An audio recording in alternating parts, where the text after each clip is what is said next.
There's no better way to celebrate St. Patrick's Day than with an Irish breakfast. Here to show us how to make one is General Manager and Mixologist at Datz, Morgan Zook. Morning, Morgan. How are you? Great, doing good. Okay, Irish breakfast. I mean, I'm thinking what, like bangers and mash, or I think that's English, but that's not exactly what we're talking about here. This is my kind of breakfast.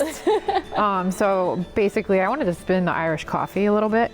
Instead of doing a standard Irish coffee, something fun, something Datzy. I was gonna say, you are from Datz, Morgan. Yeah. I would expect nonetheless. We have to, make it fun.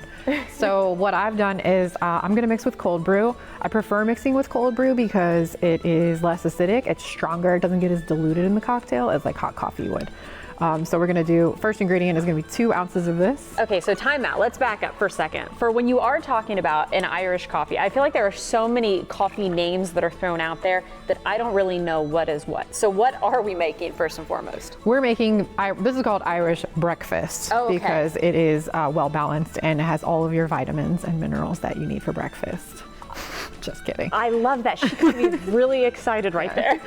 No, so this a standard Irish coffee is going to be any kind of whiskey, Irish whiskey, obviously preferred, and then you could do a little bit of sugar, hot coffee, and then whipped cream, and then you could put Bailey's in it. You could put a little bit of creme de menthe on top to make it green. Okay. But the standard one is just whiskey and a little bit of sugar and coffee and whipped cream. Because I feel like those names are kind of thrown around and I never really knew what it was. Okay, so now the key, like you said, start with cold coffee We're first. going to do cold coffee because we're going to do a cold one because it's hot. Yes. It's hot outside. So cold brew, I'm going to do a little bit of chocolate bitters to give it a little bit of chocolate flavor. And then I'm going to use Jameson. I'm going to use the classic Irish whiskey today. We're going to do 1 ounce of that. And this is very boozy too, by the way.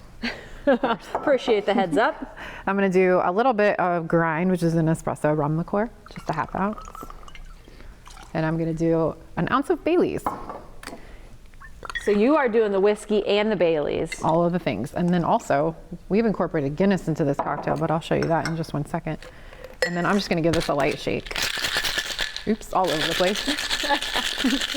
That's okay. Our floor directors love us when we make messes in the kitchen. And strain this out into brandy filter. And then I'm going to top this with house-made whipped cream that I've put Guinness syrup and mint bitters into to give it a green color. I was going to say, I asked if there was food coloring in this before we started, and you were like, no, I don't believe in food coloring. I think you should use natural stuff. So what's in this again? This is heavy cream, a little bit of vanilla Guinness syrup, and mint bitters. It's kind of like a mint chocolate whipped cream.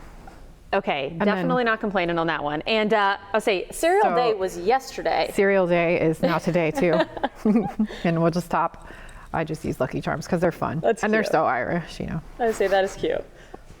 Okay, so the coffee drinks, I mean, they really are popular though all year round. They're delicious. And I know you kind of have a special place in your heart for coffee drinks. In fact, that was one of the things that sparked your interest, I've heard. It is. I've loved coffee since I was like 5. I've been eating coffee ice cream, and my parents wouldn't let me have coffee until I got older, but I'm addicted. I have it every day, sometimes 2 to 3 times a day. And so it's really bad. Well, and now you're combining it with alcohol, and so that's where the mixology of your title probably comes in, correct? Yes, ma'am. Love it. Okay, well, I will say in closing, I'm going to steal this off the display. Gina, I hope you don't mind messing up your display.